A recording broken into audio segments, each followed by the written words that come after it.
salut les go! Tom, de retour avec vous pour un nouvel épisode de la capsule. Avec moi, j'ai ramené le crew.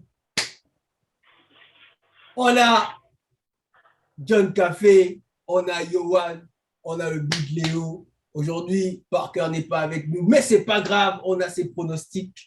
Alors les gars, comment était le week-end? Dur pour certains.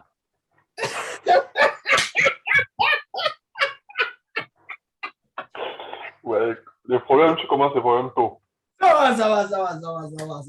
Bon, Le week-end était tôt. on va quand même rappeler que dans la capsule, la seule personne qui a eu la bonne équipe, juste, c'était Yohan. Il a prédit Sénégal à 25% aussi, il ne faut pas mentir. Tu as dit Exactement. Moi, je maintiens toujours que Boupenza était hors jeu. Voilà, merci, il était hors jeu. Je maintiens toujours que Boupenza était hors jeu, sinon on aurait soulevé la canne. Donc, sinon, hormis ça, le week-end était cool, top pour moi. Et vous, les gars? C'était tôt, il n'y avait pas ouais. Ouais, tranquille. Prêt à entamer les débats du jour.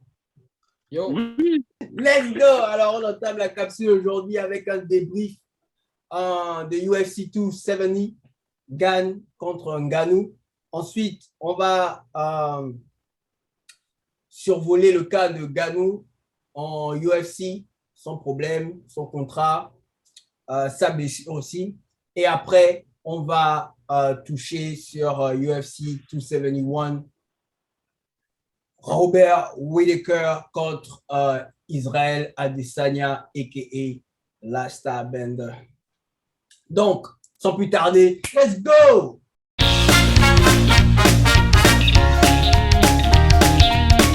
On entame avec UFC 270, les gars.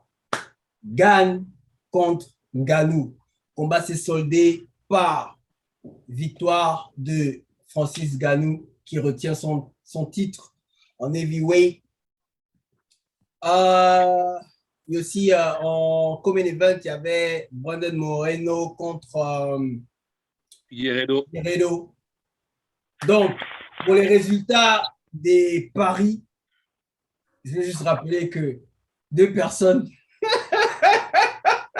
dans la capsule ont eu juste. C'était Léo et moi-même, on avait prédit Figueiredo et Francis Ngannou, vainqueur. Donc, Figueiredo a repris son titre qu'il avait perdu contre Brandon Moreno. Il a repris ce titre en flyweight. Et Francis Ngannou retient son titre aussi en heavyweight. Donc, analyse du combat Ngannou contre Gane. Donc, pour vous, qu'est-ce qui n'a pas marché pour Gane? Qu'est-ce qui a marché pour Ngannou? Quelles ont été vos surprises? On commence avec... Sorcier, à toi l'honneur, sorcier. Mais en fait, bon, moi, ce qui m'a d'abord vraiment surpris, parce que je m'attendais vraiment à ce que si Ngannou ne gagne pas le combat par KO, en fait, sur les deux premiers rounds, que, surtout si ça part pas à la décision, que Cyril devait l'emporter. Tu vois, je pense que c'est ce que la majorité, 90% en fait, des observateurs, tout le monde s'attendait à voir si le combat allait en fait juste à son terme, gagner en fait à la décision. Donc la surprise a été celle en fait de voir que, surtout, de voir que Francis, après avoir été dominé les deux premiers rounds qu'il a perdu, de voir qu'il a été capable en fait genre de changer, de comprendre que ok, bon, au sol, je peux pas en fait gagner le combat, je peux pas en fait le toucher, bah, de l'amener quoi. Ce qui change vraiment en fait, c'est quand il le soulève, tu vois, au troisième, je crois au début du troisième un peu, tu vois, Ouais. le takedown, c'est ce qui change tout le combat. Et après, il a compris et de répéter ça un peu, tu vois, lors du quatrième aussi. Le cinquième, on a maintenant vu en fait que Francis, il commence à avoir quand même genre de bonnes bases en lutte, genre en défensive et puis tout, parce que au cinquième, tu vois, c'est Gane qui l'emmène au sol. Donc là, il y a quand même genre de bonne défense. Après, sur la clé de talon, en fait, je ne sais pas si c'est de la chance ou si c'est mal exécuté par Gane. Là, ça aurait pu peut-être, genre, le combat aurait pu se décider là. Bon, après, parfois, il faut aussi de la chance pour gagner. Donc, mais la surprise, c'est là, en fait, de voir que Ngannou, en fait, en lutte, il s'est largement amélioré. Parce que quand on se rappelle du combat, en fait, contre Stipe, le premier combat contre Stipe, mais il avait pris une leçon. Ouais. C'était une leçon. Ce type lui avait genre vraiment enseigné, genre regarde comment lutte, prend des cours. Et là, sur ce combat-là, on a vraiment vu qu'il a travaillé là-dessus. Il a beaucoup travaillé. On voit que l'apport de Kamaru se fait vraiment ressentir, tu vois. Et il progresse beaucoup. Et on ne peut que l'encourager, en fait, à travailler là-dessus parce que on sait déjà, en fait, ce qu'il vaut, entre guillemets, genre en boxe. Boxe, ouais. Il a un tomahawk, en fait, il peut, lorsqu'il te touche, il peut vraiment t'anéantir. Et s'il arrive à ajouter, à s'améliorer encore largement plus en lutte, en grappling et puis tout, bah, ça fera un combattant très complet et avec la puissance qu'il a, ce sera vraiment, genre, comme avait dit Igan, en fait, genre le boss du jeu, quoi. Ouais. Tu vois, donc, ouais, c'est un peu ça, genre l'analyse, mon analyse à moi du combat. Et Léo? Bon, je ne vais pas revenir sur ce que Johan a dit parce qu'on a tous été surpris du revirement, en fait. Moi, ce n'est pas tant la lutte qui m'a surprise, c'est la capacité que Francis Ngannou a eu de rebondir. Parce que dans les précédents matchs, notamment lors de sa défaite contre Derek Lewis, une fois qu'il était touché, il a toujours eu du mal à se remobiliser, en fait, à repartir, à changer de rythme. C'était la même chose avec Stipe. Dès que Stipe a pris l'ascendant, il a eu du mal à rebondir. Moi, c'est ce qui m'a surpris. Je n'étais pas tant déçu que ça en lutte parce que moi, bon, c'est pas de secret, hein, je regarde beaucoup la sueur, je les suis beaucoup. Et j'ai vu que Camaro était là depuis un certain temps. Donc, je me doutais qu'à un moment donné, il devait y avoir un peu de lutte. Parce qu'il y a une chose qui me faisait douter au début, c'est pour ça que mon pronostic n'était pas très sec vis-à-vis de Ngannou. Moi, il y a quelque chose que j'ai constaté, c'est que Ngannou, c'est pas un boxeur. C'est faux. C'est faux. C'est pas un boxeur. C'est un cogneur à la Wilder. C'est quelqu'un qui punch fort, qui peut, qui a évolué techniquement face à Stipe Miocic parce que j'ai été surpris par les jabs de la main gauche. Ouais. Mais c'est pas un boxeur en tant que tel. Vous savez, quand Ngannou est arrivé à Paris et qu'il a voulu faire du sport de combat, il s'est tourné vers la boxe. Et avant Fernand Lopez, il y a un gars, qui est un boxeur qu'il avait remarqué, qui lui avait dit non, non, toi, tu n'es pas un boxeur. Tu ne peux pas évoluer en boxe. Ce qui te manque en boxe, c'est les changements de variantes. Ouais. Et il est lent. En revanche, je savais qu'il devait il devait avoir du mal debout parce que Gann, j'ai analysé ses combats parce que je me suis intéressé au petit, comment il a fait pour monter. Et il y avait un truc que j'ai vu chez Gann, c'est moi demain, si je devais de choisir entre Francis Ngannou et Cyril Gann pour affronter Fury, j'en vois plutôt Cyril Gann. Parce que vous n'avez pas vu les rapidités de mouvement là. J'avais l'impression de voir un middleweight. Hein. Ouais. Les jabs, ça rentre, et c'est rapide. Il y a du mouvement, ça bouge. Donc, quand j'ai vu Ngannou se faire toucher, pour moi, la lumière devait venir d'un coup à la Wilder. Voilà, on devait l'assommer. Boum! Je pensais que Ngannou devait attendre ça juste pour l'assommer et il est passé au niveau de la lutte. Donc, pour terminer, moi, ce qui m'a surpris, c'est sa capacité à rebondir parce qu'il n'avait pas cette force-là. Et puis, pour la clé de cheville, Johan, il ne pouvait pas perdre parce qu'il avait une douleur plus intense qu'il supportait depuis longtemps, le ligament du genou. Ouais, la fameuse blessure. Voilà, je ne sais pas si vous avez déjà eu une blessure au genou.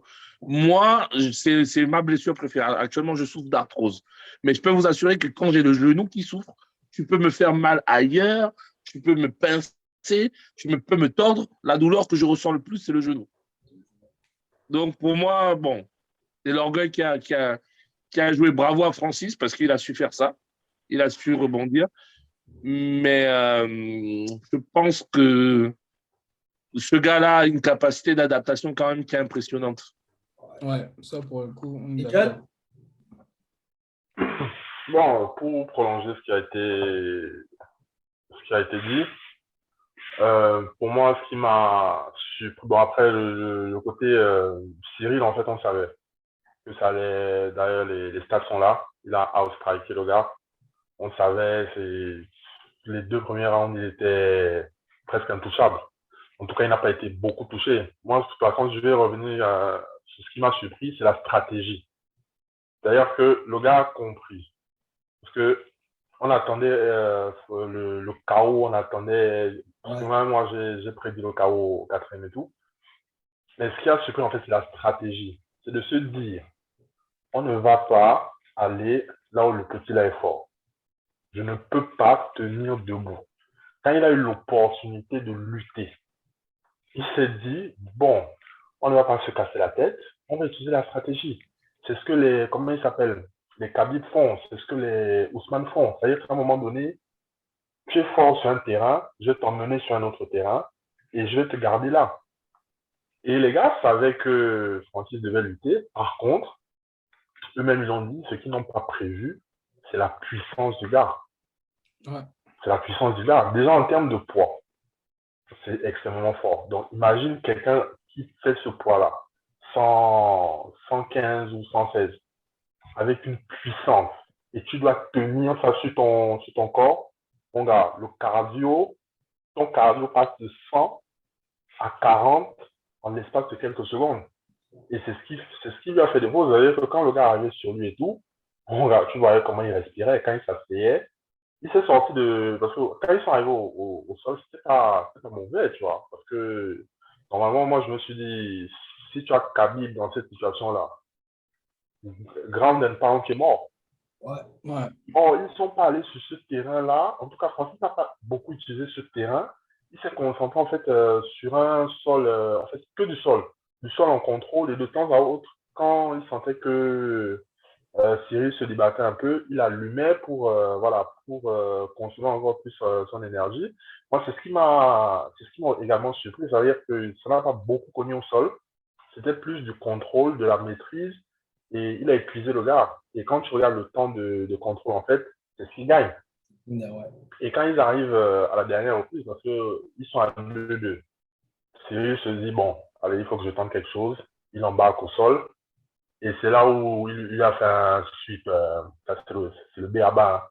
Ouais. Allez, tu verrouilles un bras, tu verrouilles le deuxième, et tu fais le balayage, en fait. Et c'est là où tu vois, en fait, que Cyril n'est plus lucide. Parce que moi, à ce moment-là, il veut s'asseoir. Quand il veut s'asseoir, en fait, il se relève sur une jambe, et c'est là où il prend le balayage. Bon, c'est facile de parler de l'extérieur, mais ce à quoi moi j'ai pensé à ce moment-là, c'est-à-dire que il aurait peut-être dû appuyer un peu plus, c'est-à-dire au lieu d'essayer de sortir, rentrer un peu plus dans la garde du gars et s'appuyer pour également consommer son énergie. Après, bon, il n'avait plus la lucidité pour finir et c'est ce qui a fait défaut. Mais c'est la stratégie. Ouais. Il a été très stratégique et ça a payé. Ah ouais. Bon, moi c'est pareil. C'est comme vous avez fait l'état de la situation. C'est en fait, comment on appelle, la façon dont Francis a géré le combat, aller à la lutte là où on ne l'attendait pas. Tout le monde attendait le chaos. Moi, par contre, ce qui m'a étonné, c'est en fait le fait que Gane n'ait pas su quoi faire, en fait, dans la lutte, en fait. Moi, j'attendais plutôt Gane.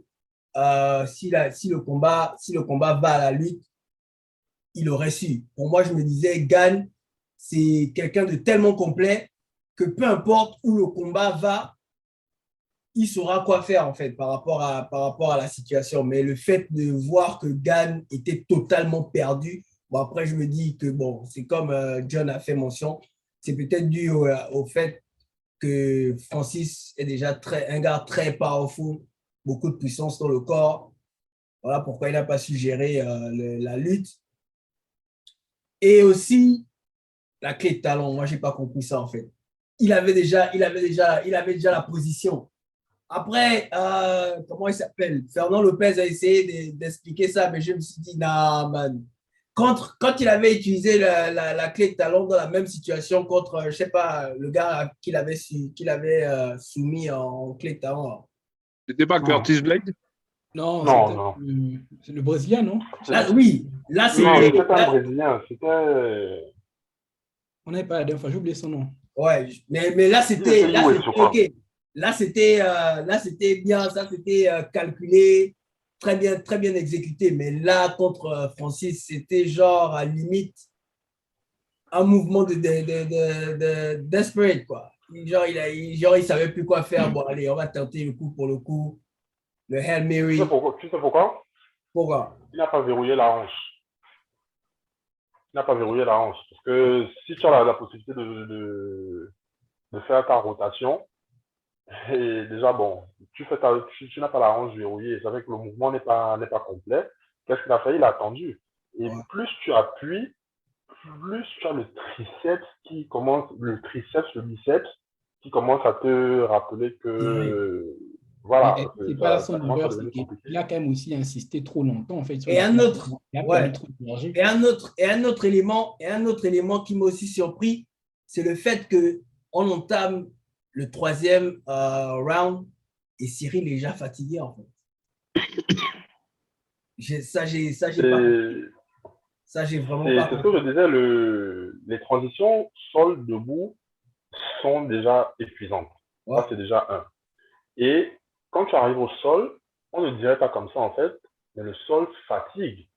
L'acide Le sol lactique. fatigue. Le sol permet à certains de se reposer, mais le sol fatigue également. Ouais. Et C'est moi, des fois, je m'entraînais souvent avec les gars.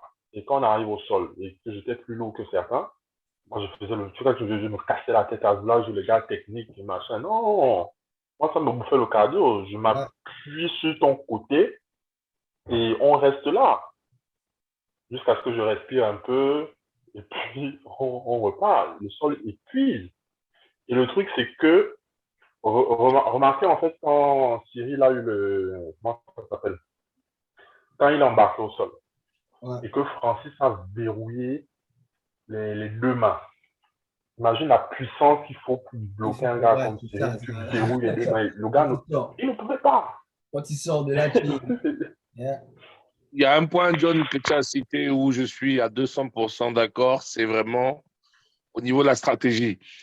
Et surtout au niveau du trash talking d'avant-match. Parce qu'il a fait comprendre, je ne sais pas si c'est Francis qui a fait comprendre ou si c'est les médias qui se sont concentrés là-dessus, que tout allait se jouer dans les deux premiers rounds. Du coup, en face, Gann, qu'est-ce qu'il s'est dit? Je verrouille le gars les deux premiers rounds, ensuite j'assure. Sauf que c'était le piège. Pour moi, c'était ça la stratégie. C'était le piège.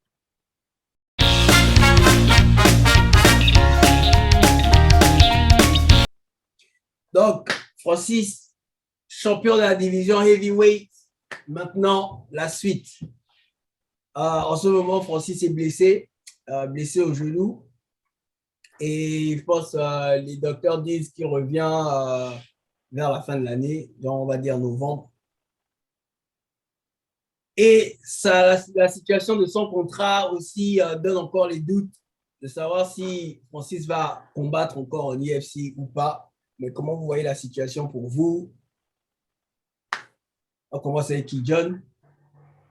Bon, déjà, la blessure un peu vient changer ce dont on avait déjà parlé avant par rapport au contrat. Non, ce dont on parlait en off par rapport au contrat, c'est-à-dire que si tu as arrêté pendant autant de temps, la division va bouger. Il y a quelque chose qui va se passer, et même d'ici disait, il va y avoir un titre intérim encore. Et je pense qu'il va y avoir un titre intérim. Jones Parce que ou là, tu as une Miocic. justification. Ça peut être ça. Parce que tu as une situation où le champ est vraiment inactif. C'est même pas qu'il ne veut pas, c'est qu'il ne peut pas. Il ne peut pas, ouais. Donc, tu ne peux pas attendre. On est en février, novembre. Tu ne peux pas attendre autant de temps sans un titre. Donc, il va mettre un truc en place. Et par rapport au contrat de Francis, il a toutes les cartes en main. C'est-à-dire que tu défends le titre. Ou tu attends. Je crois que c'est Smith qui le disait. C'est-à-dire que tu attends, tu épuises l'année sans combat, ça on te libère. Tu peux utiliser ce genre de truc. Et il faut maintenant voir si Dana va mettre le Massari sur la table. Mais lui-même, il a dit qu'il est prêt en fait à attendre la fin de l'année et à partir libre en 2023. Je crois qu'il a dit dans une interview récemment, il disait ça que Mais il va aller où?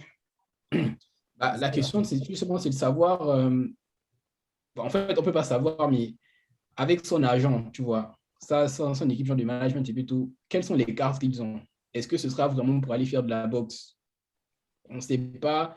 Est-ce qu'en MMA, il peut avoir ailleurs un contrat vraiment plus juteux qu'à l'UFC? Non, C'est impossible. c'est des questions en fait qu'il faut se poser. Donc, lui, de son côté, il a quand même l'air confiant. Donc, moi, je suppose qu'il doit déjà avoir certaines offres sur la table et Ouais. qu'il aimerait peut-être que l'UFC propose quelque chose de mieux. En fait, Ngannou, hein, ce qu'il veut, excuse-moi, John, ça va être une caricature, mais Ngannou, c'est un camère. Il cherche l'argent. Mais moi, Et il a je le raison. dis du matin au soir. Il faut cotiser pour la retraite.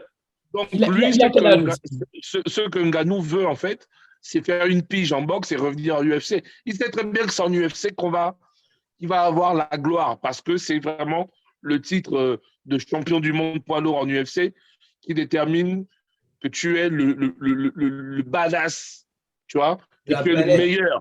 Ouais. Donc, ça, Meilleur c'est le combattant plus de la puissant. planète. Ça, il l'a déjà. Maintenant, lui, il veut le pognon. Parce que quand tu te bats contre un Tyson Fury, c'est minimum 20 bâtons qui tombent. Mais le truc, c'est qu'il disait, même pour réparer la situation qu'il a en ce moment avec l'UFC, l'argent ne ferait pas tout, en fait. Donc, maintenant, je me dis, bon, parce qu'après, quand j'entends les interviews d'ici et là, en fait, il est vraiment pas content de la façon dont il est traité, en fait. Il n'est pas content du fait qu'il se retrouve des fois à quémander de l'argent pour aller faire des trainings ou bien des camps, les trucs comme ça. Il se retrouve toujours à chaque fois en déficit, malgré le fait qu'il soit bien payé dans ses contrats, en fait. Et genre Non, mais aussi, en fait, il se plaignait aussi du manque de soutien par rapport aux situations médicales, les trucs comme ça. Genre, c'est à lui de tout payer, les trucs comme ça. Et du coup, non, mais il n'a pas compris quelque chose. En fait, tu vois, là, il veut se jouer en. Moi, c'est comme ça que je vois la chose. Il veut se jouer en chef syndicaliste. ouais. Parce il y en a plein qui se plaignent. Mais bon, comme moi, j'ai le rang de champion, c'est sûr, on va m'écouter. Mais les gars, Dana White fait ça depuis, hein. Et tous les gens qui sont allés au fight avec Dana White, ils sont tombés. Lui, il est toujours là. C'est là où vient en fait, et c'est là où vient en fait le point que tu viens de soulever. Il n'y a pas de syndicat dans les. C'est le plus gros problème, je pense, à l'UFC. Ça, en fait. Et Il n'y pas a pas de seulement à syndicat. l'UFC. Et apparemment, c'est pas seulement à l'UFC, mais genre aussi en boxe. Après, en boxe, les gars sont mieux payés, donc ça peut couvrir. Mais même Ouais. en boxe, dans les sports de combat, il y a pas de syndicat, pas d'association pour les combattants, en fait. Et pourtant, il y a des exemples qu'il aurait pu revoir qui montrent qu'il ne va pas sur le bon chemin. Il n'a pas choisi la bonne bagarre. Frank Mir est parti, il n'est jamais revenu. Ouais. Brock Lesnar, il veut revenir, on le bloque. Tu vois ce que je veux dire? Ah. Tous les gens qui sont Même partis en guerre contre Dana son... White, ils ne sont jamais revenus. Il y a un exemple qui est même plus palpable que cela. C'est, comment il s'appelle? Tito Ortiz qui était son élément. Mhm. Mhm. C'était son âge. Dana, c'était son agent. Ouais. Et il y a aussi, Il a bondi Tito Ortiz.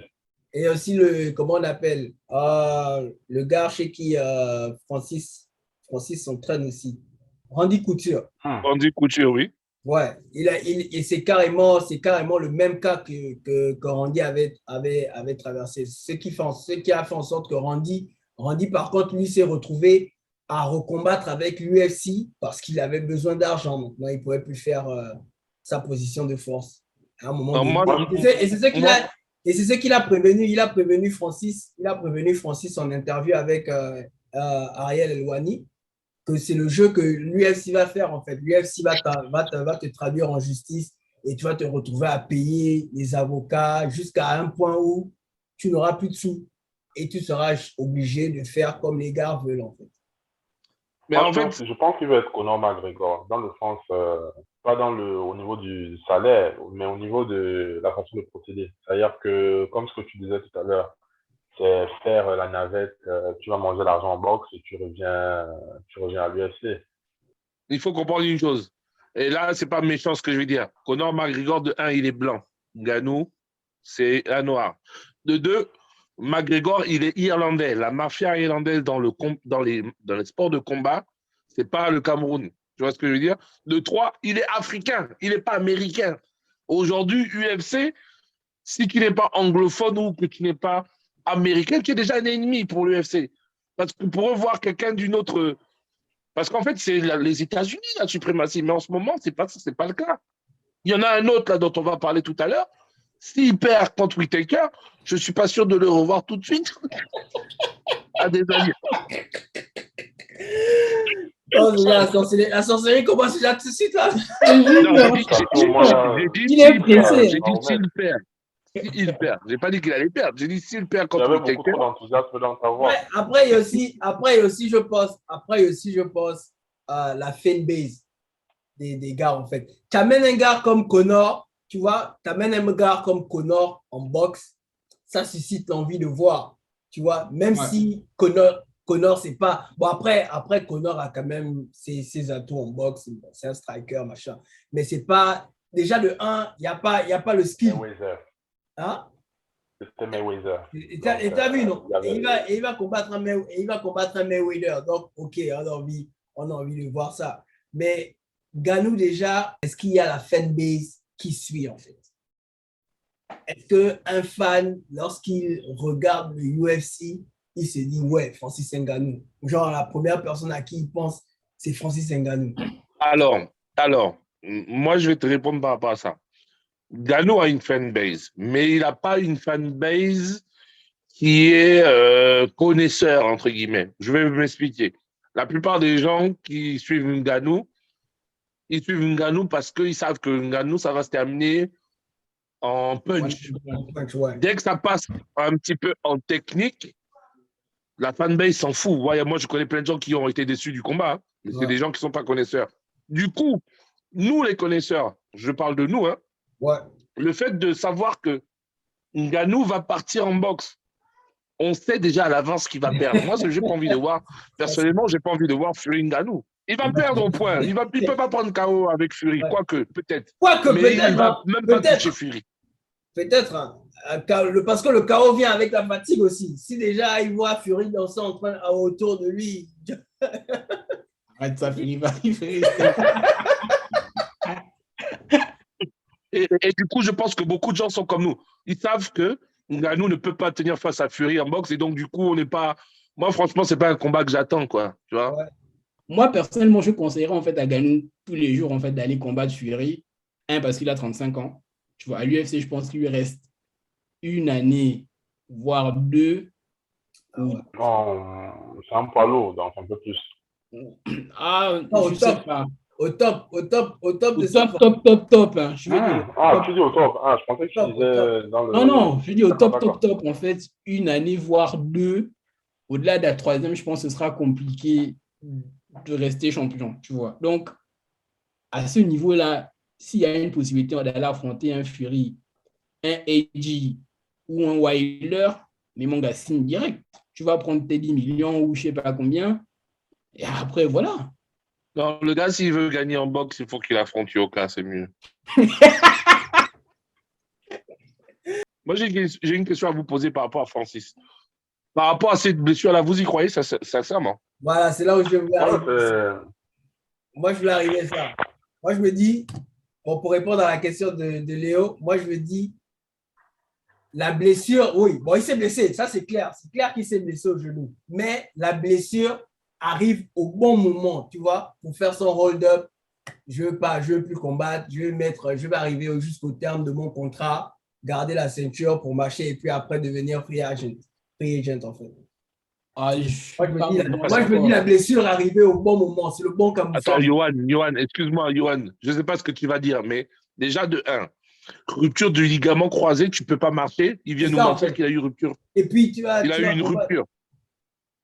Et tu vas combattre. De 2, avec l'évolution qu'on a pu avoir dans la médecine, rupture de ligament croisé, 4 à 6 mois, tu es réparé. Là, il nous parle de 1 an Ouais. Il nous parle de 1 an sans combattre. C'est le bon camouflage. Moi, je me dis, je ne doute pas de la blessure. Hein. Je ne doute pas de la blessure. Il s'est blessé, mais je me dis, c'est pas aussi grave que ça. Et c'est le bon camouflage, ouais. Je me dis, c'est le bon camouflage pour pratiquer le hold-up jusqu'à la fin du contrat, en fait. Et après, moi, j'ai le même avis. Et après, parlons, si vous voulez que je combatte. Parce que ce sera quand même bad pour l'UFC de laisser partir Francis. Hein.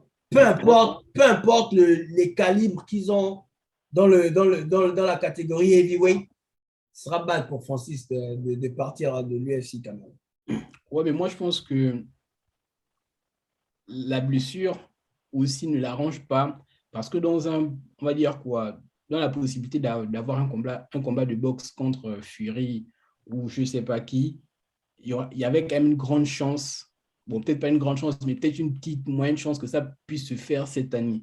En étant blessé là, comme il est toute l'année, et que si jamais tu dois revenir pour un combat de MMA, donc en gros en 2022, tu n'as pas de combat de boxe.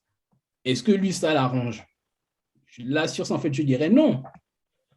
Donc, est-ce que vous pensez... Non, pour ce combat de boxe, est-ce que vous pensez que ça peut se faire Ngannou seul? C'est-à-dire Ngannou et son crew. Ngannou sans l'UFC. Moi, je ne pense pas que ça peut se faire. Pour que ce combat de boxe tienne la route. Hein? L'UFC voudra forcément gratter. C'est ça, justement. Donc, ça veut dire que déjà, s'il quitte l'UFC, on ne peut jamais mettre fin aux paroles de boxe. En tout cas, moi, je pense que la seule chance de Ngannou pour perdurer encore 2 ou 3 ans à l'UFC, c'est de laisser Kamaru gérer la communication. Tu vois, Kamaru est aimé, lui, à l'UFC. Et le fait d'être derrière Ngannou, ça peut peut-être l'aider dans les négociations. Ouais. Cette histoire de blessure-là, c'est pour faire mariner Dana White et pour se laisser le temps de trouver une stratégie de secours. Ouais. Mais la stratégie, il a déjà trouvé parce qu'il parle déjà de comment on appelle John Jones, Stipe Miocic. Oui. Il parle déjà de ça pour le titre intérimaire. Mettre l'argent. Parce que Jones aussi, c'est un problème qui arrive. Parce que lui, il a dit qu'il ne combat plus en dessous d'1 million. Parce que moi, je pense que les prochains combats qui arrivent en heavyweight vont rendre la situation de Ngannou très difficile à gérer. Bon, difficile à gérer dans le cas où, dans la mesure où on va voir ce qui va se passer dans la division et je pense qu'on va enlever notre focus de ce qui se passe avec Ngannou parce que, regarde, il est en train d'arranger Stipe John. Tu as Bam Bam, Derrick Lewis qui arrive. Ça va encore rendre les gens fous. Tu as encore Curtis Blade et Cyril Gane qui arrivent encore. Dana White est en train de... Il y a des éventualités. Surtout que je suis obligé de... Pourquoi je dis qu'il y aura un titre? Parce que Stipe a dit que lui, s'il combat, c'est le titre. Ouais. Il y a aussi Rinaldi Parker qui disait sur le sujet qu'en fait, lui, il veut voir John Jones, en fait, là, par rapport à la façon dont il a pris la masse et il veut voir comment le gars s'adapte. Comment il se déplace. Tu vois comment il se déplace, comment il bouge, comment il va voir. Et il veut le voir contre Stipe pour un titre intérimaire, en fait. C'est qu'il va... il aura ça. Stipe, il revient faire la bouche là parce qu'il a le pressentiment que Ngannou ne sera plus dans le game. Parce que quand Dana White a dit à Stipe, vas-y, repars pour un 3e, lui-même il a refusé. Il a pris le marteau. Tu comprends? Il a dit non, je prends les vacances. C'est bon. Il voulait même prendre la retraite, frangin. Après, les pompiers, le chaos était dingue. Il fallait qu'il se repose. Donc, John Jones arrive en heavyweight, les gars. Prépare déjà le baromètre, là, s'il te plaît. Le baromètre est en train de monter du côté de chez Léo. Il n'a qu'à venir. John Jones arrive en heavyweight, les gars, et sa première victime sera Stipe. Après, faut pas Après, être chaud. après le truc, c'est comme les Easy, c'est comme les. C'est-à-dire que c'est les gars, eux, ils arrivent directement pour la tête du chef. Ils ne sont pas là pour. C'est pas les premières parties, donc ils arrivent pour la tête du chef. Maintenant, moi, j'aurais aimé qu'il commence.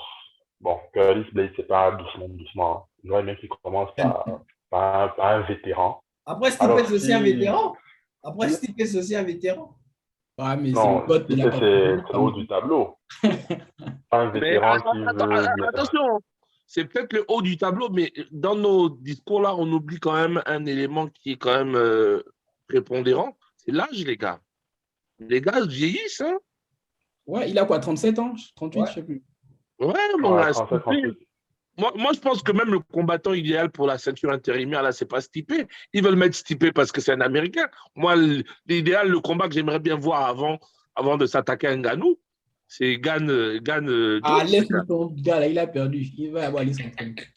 Bah, Non, Gann, Les gars, ça sera un peu plus compliqué. Gann, en ce moment, ne mérite pas Jones. Gann revient d'une défaite, ne peut pas mériter un ancien Il a champion. mérité le goth quand même. Ne peut pas mériter le GOAT. Le problème, c'est que si c'est pas Gann, c'est qui? C'est ça le problème. Si tu enlèves Stipe de l'équation, si tu enlèves Gann de l'équation, il reste qui? vous avez boudé les autres. Gann a tapé tout le monde. Miocic, il a tapé tout le monde. Ah non, mais après, il y a, comment on appelle, le gars qui a 7 foot, là. Volkov. Non, Volkov, c'est un bon gatekeeper. Tu vois, mais Gann a tapé. Gann a tapé, oui. Gann a tapé, mais il a perdu devant. C'est bon, on le laisse. Comment vous pouvez dire que John Jones voilà. Parce que Volkov, en ce moment, il s'apprête à affronter un autre gars qui est aussi dans la phase ascendante en heavyweight, hein, Thomas Pinol. Et après, le problème, c'est qu'il faut juste regarder les rankings. C'est ça le truc. Regardons qui est devant. En ce moment, c'est. Comment il s'appelle? Lewis qui est devant. Même malgré la défaite, parce que Gann perd le titre, il n'est pas déclassé. Ouais. C'est que tu as perdu contre. Comment il s'appelle? Contre Mufasa. Les bâtards de RMC là. Ils disent, bon, Simba, tu as perdu contre Mufasa, tu n'es pas encore prêt à être le roi. Non, les gars des RMC sont terribles. On veut rappeler aux gars, n'oubliez pas les gars de partager, aimer, abonnez-vous dans les différentes chaînes des gars. Ce qui nous amène à la carte de ce week-end, UFC 271.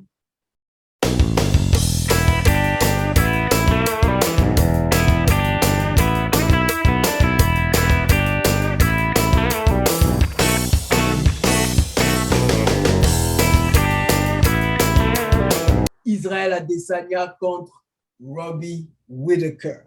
Dans la même carte. Babinoko.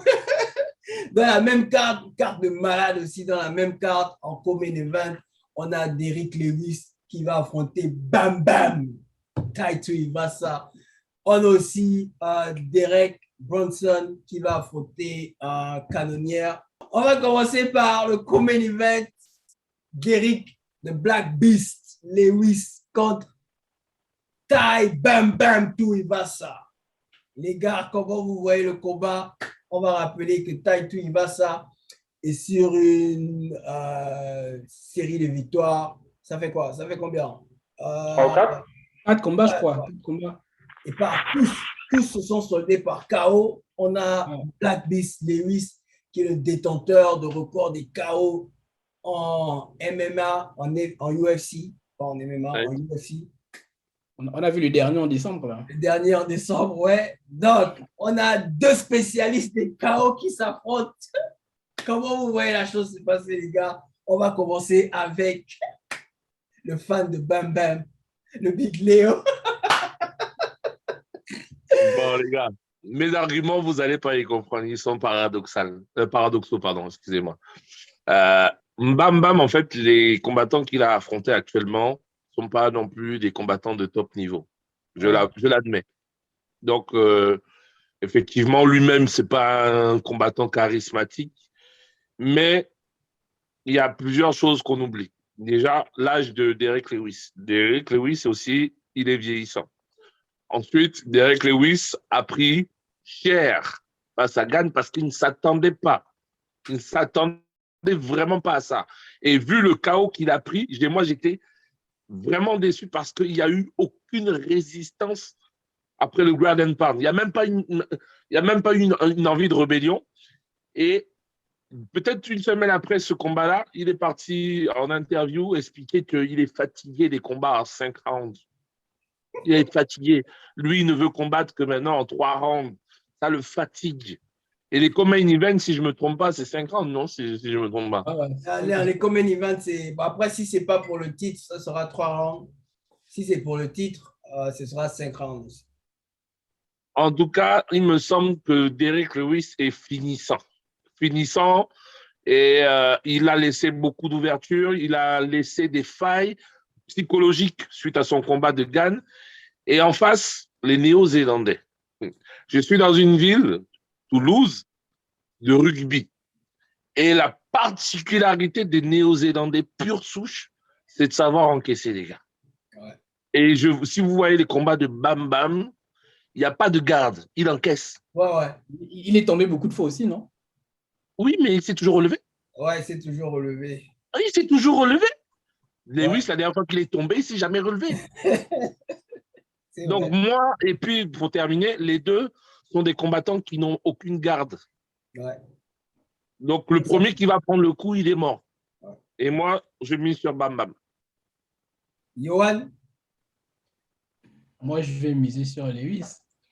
Parce que si la défaite contre Gane aurait pu être inquiétante, le combat de décembre contre le policier, là, j'oublie souvent son nom. Chris Duckers.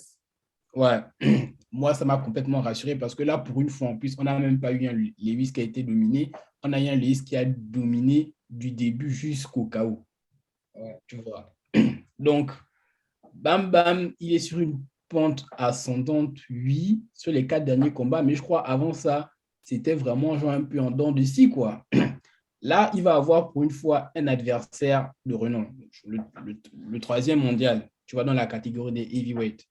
Là, il va tomber sur un puncher comme lui, quelqu'un qui aussi, comme lui, peut arrêter le combat à n'importe quel moment si tu prends un coup. Parce que oui, Derek Lewis, il peut encaisser, il peut être dominé. Et je crois que c'était contre Curtis Blade, non? Wow. À quelques secondes de la fin, tu encaisses et puis tu dors. Donc, mais comme en fait, Léo a dit, il faut miser sur un des deux punchers. Et moi, sur ce coup, je pars sur mon gars, c'est Derek Lewis. Et moi, je vois gagner, parce que moi, je donne toujours des pronostics précis. Ce sera le 3e round. Ah. 3e round. Il n'y a pas de 4e round cette fois-ci dans Twitter. Bah. Non, 1 minute, c'est la règle. 3e round, 1 minute. John a compris. Donc, John, vas-y. On a là le parfait match-up. Direct. Moi, j'attendais le truc depuis. Ça, c'est le parfait match-up. C'est des techniciens. Ils dosent, tu dors. En fait, si tu veux faire une analyse technique, la lutte des gars, ça va être, en fait, tu vas pas beaucoup analyser. C'est les gars qui, ils s'embrouillent, mais quand ils dosent, tu dors. On va commencer par Lewis. Lewis, en fait, c'est, déjà pour revenir sur ce que Léo a dit, lui, il a dit depuis, lui, c'est 3 rounds. Il a dit, si vous voulez l'appeler pour le titre, faites le titre en 3 rounds. Et si vous avez... allez revoir son interview chez Joe Rogan. Quand on lui demandait, il dit, des fois c'est long de courir. Moi, j'ai trop du mal à courir. Il n'y avait pas Paris Chicken à côté de chez moi. Moi, je bêlais. Lui, c'est ça sa vie. Il arrive 3 rounds et puis il est bon. Et puis il est parti. Ouais. Et quant à son style, en fait, c'est quelqu'un qui... Il est perdu dans le combat jusqu'à ce que tu fasses une erreur. C'est-à-dire que si tu ne mets pas KO, tant pis pour toi. Curtis Blade, Volkov. Quand tu vois comment Volkov l'a maltraité, et au moment où il a connecté une seule fois et qu'il a vu Volkov, la tête a commencé à aller de gauche à droite, il a enterré. C'est ça en fait. Par contre, quand il est dominé, comme ce que Ganu a fait, c'est quelqu'un qui ne répond pas, tu vois. C'est ce qui est un peu bizarre. Je me demande est-ce que est-ce que c'est dans la tête, est-ce que, voilà, moi, c'est bizarre.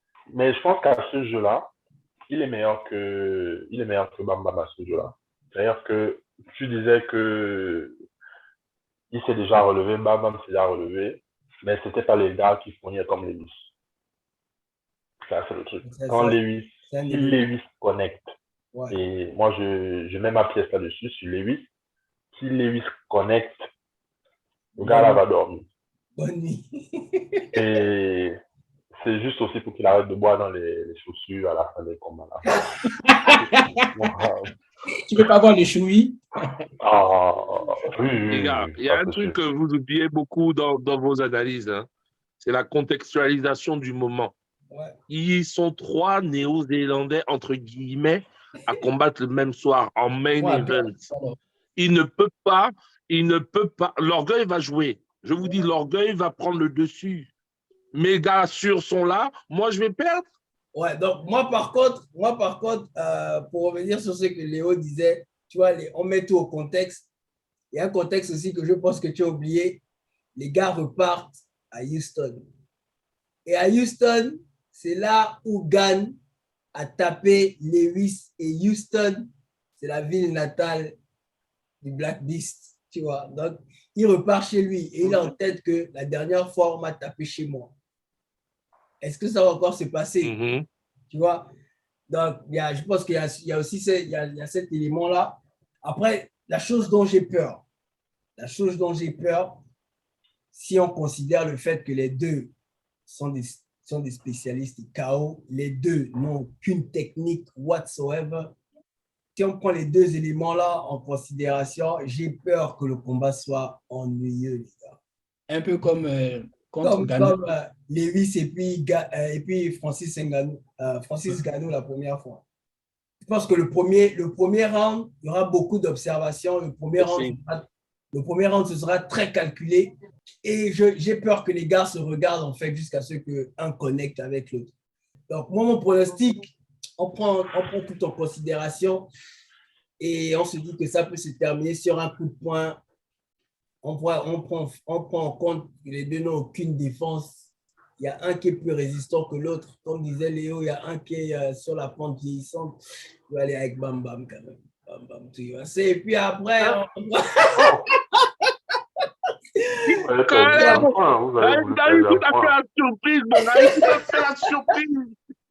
Et puis après, on fait un chouï.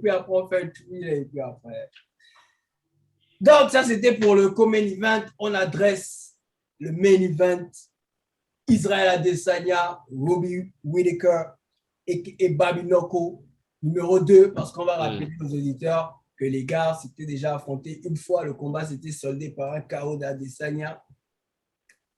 Est-ce que le combat va se passer de la même façon ou bien il y aura beaucoup de changements de part et d'autre? On a, de ce que j'ai pu entendre, Israël prévoit d'être prêt si le combat va à la lutte. Robbie Whittaker affirme qu'il a beaucoup changé depuis la dernière fois que les deux se sont affrontés. Donc, vous voyez la chose comment on va commencer avec Yohan. Je peux commencer. L'espoir, entre guillemets, du genre parce que lui, c'est l'espoir. Parce que je crois qu'il avait dit lui-même dans une interview que le premier combat contre Adesanya était, entre guillemets, rentré dans sa tête. Il avait combattu, il était nerveux, en colère, et qu'il n'a pas été trop patient. Tu vois. Ouais.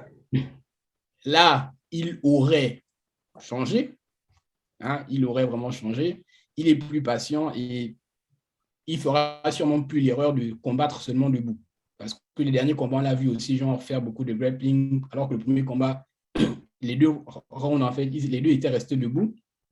Et il s'est fait toucher, je crois, à la fin du premier round, là où vraiment il aurait pu déjà prendre le KO.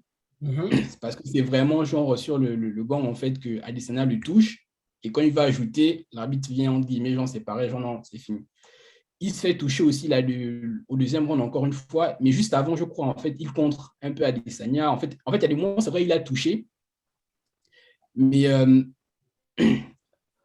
mais Adesanya, en fait, était plus rapide, genre, il était mieux sur ses jambes, et c'est là, en fait, il le met KO. Donc, en partant du principe qu'il peut être plus calme, plus patient, tu vois, cette fois-ci, ne pas être trop agressif, donc attendre que Adesanya se jette pour faire des erreurs, l'amener au sol, ça, ce serait normal, on va dire sa carte pour gagner le combat. Et vu que les gens se disent aussi que, bon, Adesanya, quand il a perdu contre Blachowicz, j'ai bien dit ça, Blachowicz, c'était justement à Blachowicz l'a amené au sol et c'est comme ça que Blachowicz a gagné. Ouais. Je suis d'accord, sauf que c'était une autre catégorie. C'était quelqu'un qui était largement plus lourd que Adesanya. Dans ce contexte-là, en fait, l'amener au sol, tu vois, c'est un peu ce qu'on a dit en fait avant avec Ngannou et puis Gane. Quand tu as largement plus de poids comme ça, tu as quand même un avantage. Même pas tu as vraiment un avantage lorsque tu es au sol, lorsque tu es sur ton adversaire, tu l'épuises. Là, entre les deux, parce que bon, je n'ai pas regardé le poids, mais je crois qu'il n'y a pas une grosse différence. Ils sont dans le même, ouais. Ils sont dans le. C'est à peu près le même. Ouais, c'est la même catégorie. Donc, et puis Adesanya, là aussi, j'ai confiance, en fait, c'est que c'est un peu comme le combat contre Costa. Tu vois, on attendait un Costa, genre, très explosif et puis tout. Qu'est-ce qu'Adesanya a fait? Il a anéanti sa jambe, en fait, genre, dès le début. Tout le temps, il a visé, genre, son pied d'appui, genre, le gauche, là, le genou à chaque fois. Une fois, deux fois, trois fois. Au bout de 1, 2, 3 minutes, en fait, Costa n'arrivait plus à marcher. Donc, en sachant que tu as un Whittaker qui peut aussi vouloir t'amener, genre, au sol. Mais il va faire ce qu'il sait faire le mieux. Je te touche, je recule, j'esquive, je te touche, je recule, j'esquive, genre je cherche à un moment donné en fait à te mettre le KO et puis tout. Donc, pour moi, le combat au final, malgré ce que les gens disent, ce sera le même que le premier combat. On va finir sur un KO d'Israël entre le premier et le deuxième, comme le premier combat. Ça, c'est mon pronostic. Parce qu'il y a des gens qui sont un peu surcotés là. Donc, je sens que Léo brûle. Non, les gars, il y a des paramètres. Hein? Easy, hein? C'est mon gars sûr. Mais Easy, en ce moment, fait trop le show. C'est-à-dire qu'il est trop dans les pubs, il est trop dans les petites guéguerres avec la Nouvelle-Zélande parce qu'on refuse qu'il reparte s'entraîner là-bas. Il est trop dans la hype. Regardez sur TikTok, hein, il est à fond dans les vidéos, il est à fond dans ci, dans ça, dans ça. C'est une superstar. Non, oui, d'accord. Mais il faut lui dire que toute bonne chose a une fin. Et le but, c'est que la fin soit le plus lointain possible. Tu vois ce que je veux dire? Et là, le problème, c'est que moi, comme j'ai expliqué la semaine dernière, vite fait en off, ce que j'ai vu d'Adesanya, c'est qu'il a été touché. Contre Whittaker, effectivement, je ne vous cache pas, hein, j'ai regardé le combat au moins 4 ou 5 fois cette semaine, leur premier combat. Effectivement, il y a eu un contre au premier round. Mais après ce contre-là, Whittaker a réglé un peu la mire. Il a touché à plusieurs reprises. Hein. Il a touché à plusieurs reprises. Et même avant même de prendre le KO, il touche à Adesanya à plusieurs reprises. Déjà, depuis ce combat-là, j'ai senti un changement dans la façon de combattre d'Adesanya. Ensuite, quand il est parti, chez Blachowicz, là, je ne sais pas si je dis bien le truc, là encore, il est parti avec des certitudes. Et il s'est fait ramener, en fait, on l'a ramené là où il devait être. L'humilité d'Adesanya, en fait, c'est quelqu'un qui manque par moment d'humilité, en fait. Et le fait d'avoir encaissé Blachowicz, Costa même, hein, malgré tout, hein, Costa, il était obligé de changer sa technique. Il s'est désavoué. Il a changé sa technique pour battre Costa. Les low kicks à profusion, ce n'est pas le style d'Adesanya. Le style d'Adesanya, c'est on bouge, comme tu as dit, on frappe, on recule. Là, il avait peur des coups. Et là où j'ai vu que son combat avait changé. La peur ou l'intelligence? Enfin, je ne sais pas si c'était de la peur, mais il a préféré prendre ses distances parce que, en vérité, Adesanya, c'est pas un encaisseur réellement. Regardez les 2 combats contre Pereira qu'il a perdu, parce qu'il n'en a pas perdu qu'un seul. Hein. Vous regardez les combats. Dès que Adesanya prend des coups, c'est fini. Donc aujourd'hui, je sais que Whittaker ne s'est pas battu entre-temps. Je pense que Whittaker va tenir Adesanya. Il y a deux options que j'entrevois. Je vois deux options, mais il va falloir que je choisisse une. Soit Whittaker va être distant et va contrer Adesanya, va le toucher à un moment donné et va peut-être pas l'emmener au sol, hein, mais va le faire douter énormément. Soit le combat va aller en 5 rounds et Adesanya gagnera au point parce que c'est le champion. Ouais. Mais je ne vois pas un KO les 2 premiers rounds. Impossible. Whittaker a déjà pris. Je pense que s'il est intelligent, il ne va pas refaire les mêmes erreurs. Moi, je vois Whittaker. Alors, pour être précis, je vois Whittaker fin du 4e round. John!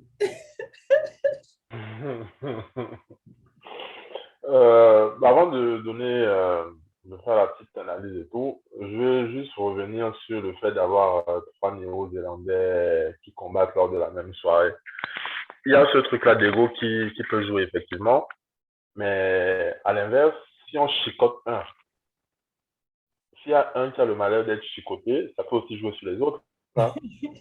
C'est QFD. Je ne sais pas si vous vous souvenez quand Wilder affronte Ortiz. Je ne sais pas si c'est le 1 ou le 2. Son petit frère venait de se faire allumer. Ouais. Lors de, tu vois que avant d'entrer sur le ring et tout, le grand n'était pas bien. Sa tête chauffait, le petit a pris un sale KO. Après, bon, on a vu ce que ça avait donné. Ortiz l'a baladé pendant tout le truc jusqu'à ce qu'il prenne. Mais pour revenir à nos moutons, vous avez oublié un élément. C'est que Adesanya a combattu Blachowicz, mais il a redéfendu sa ceinture contre Vettori.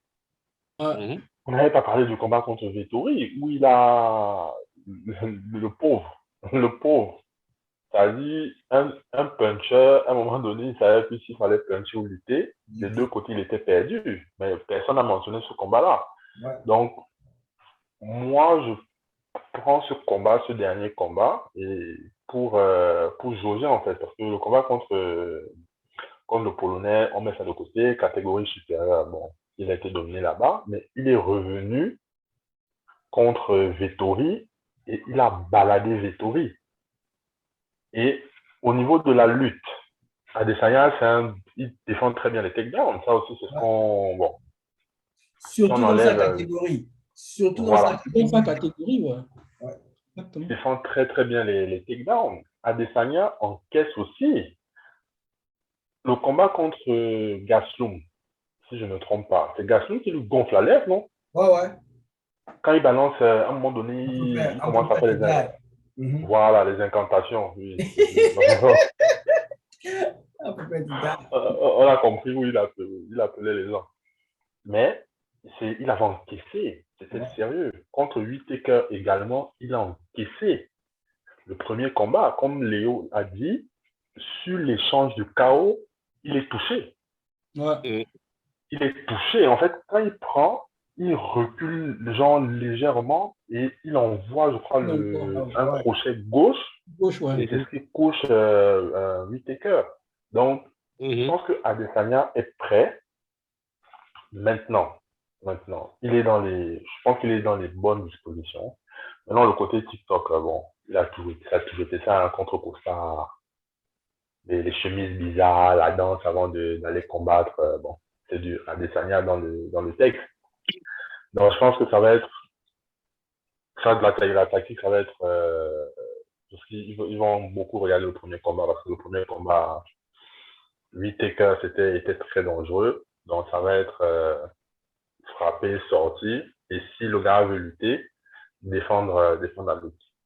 Pas plus, voilà. Je vois Adesanya, j'hésite entre une décision, parce que contre Vettori, là, la décision, il n'a pas voulu prendre plus de risques que ça. Après, bon, il n'a pas été mis en danger aussi, donc je pense une décision.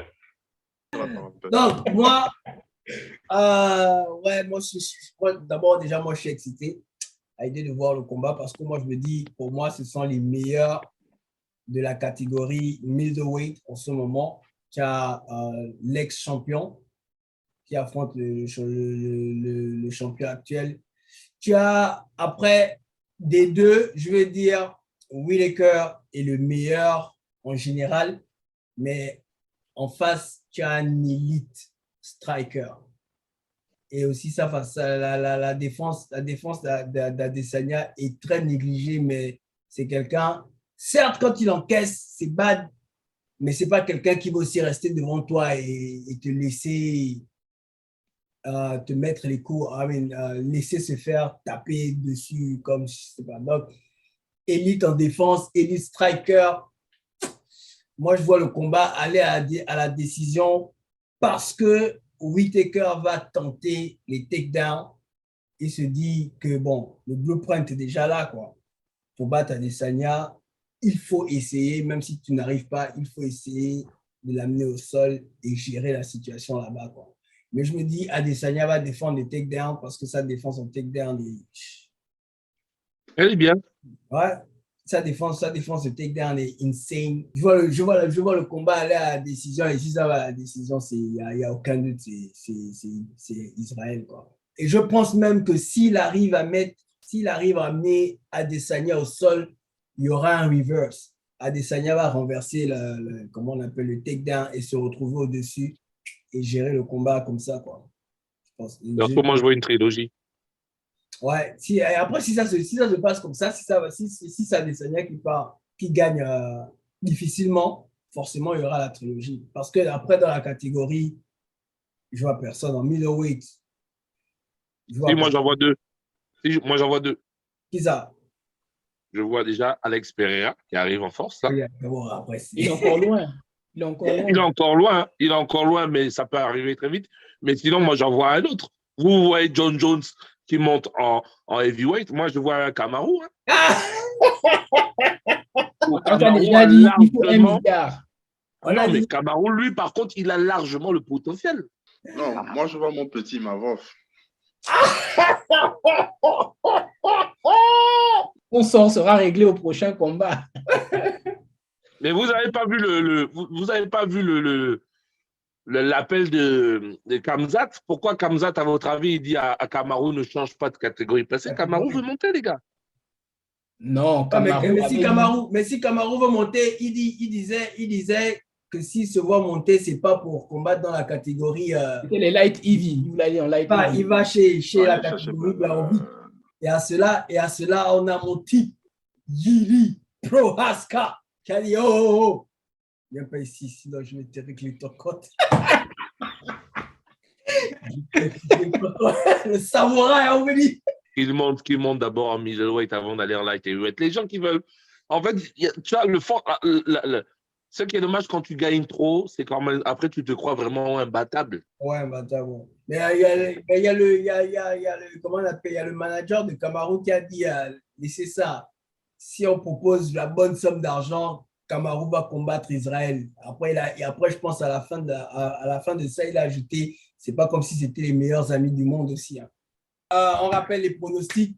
Erwan, je pronostique Bam Bam, Israël Adesanya. Léo pronostique Bam Bam, Robbie Whittaker.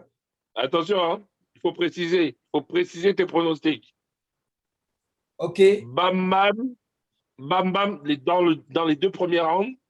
Et comment il s'appelle? Et Whittaker, 4e round. Ok. Whittaker, 4e round. Bam Bam dans les deux premiers rounds. Tu as vu, bon, il a ajouté les bonus. Moi, j'ai fait seulement les straight picks. J'ai pris Bam Bam et Israël Adesanya. Donc, Yohan, tu as des précisions? Lewis 3 et Israël les deux premiers. Ok. John? Lewis 2e et Israël à la décision. Ok. Et Parker, Lewis et Parker aussi a fait des straight picks, Lewis et puis Israël Adesanya. Parce qu'il faut déjà définir les règles. Les règles, c'est on choisit le combattant qui gagne. Maintenant, si les précisions tombent, il n'y a pas de problème, on vous donne les points bonus. Ce qui fait qu'on rappelle le classement au sommet on a Léo et Erwan, 2 points, 2 points chacun. Après, on a John Frocafé, 1 point. Parker, 1 point. Parce qu'il a trop voulu faire attention. Et son prénom commence par Y, donc forcément. Le sorcier. Son prénom commence par Y, donc forcément. Et on a tous un point. Arrête-moi ce que tu veux faire là. Donc, on arrive au terme de l'émission. Chacun dit là, on peut le retrouver. On commence par John. Scientifoot 2, malgré le mauvais cœur, de tous les éléments étaient contre moi. Le mauvais cœur a payé, Scientifoot 2. Let's go. Léo, let's go. Scientifoot 2, Facebook, la page Agathe FC. Et suivez ma fille qui est championne de France de karaté. Prochain Future combat. championne. Voilà. Future championne de France, toutes catégories confondues. Let's go. C'est ça. Le prochain combat, c'est quand? Son prochain Je ne sais combat, pas c'est encore. quand? Je crois que c'est prévu pour avril ou mai. Avril ou mai. On est on the lookout. Johan, let's go. Les Scientifiques 2, pareil aussi. Big up à Franck au Cameroun. Belle 3e place. Silence. Sur Twitter, Yonip. Ouais, c'est tout.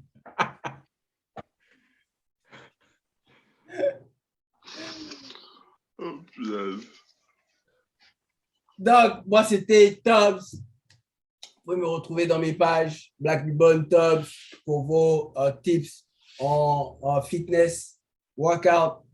N'oubliez pas de vous abonner, n'oubliez pas de partager, n'oubliez pas de commenter, de nous donner vos pronostics aussi pour la carte qui arrive.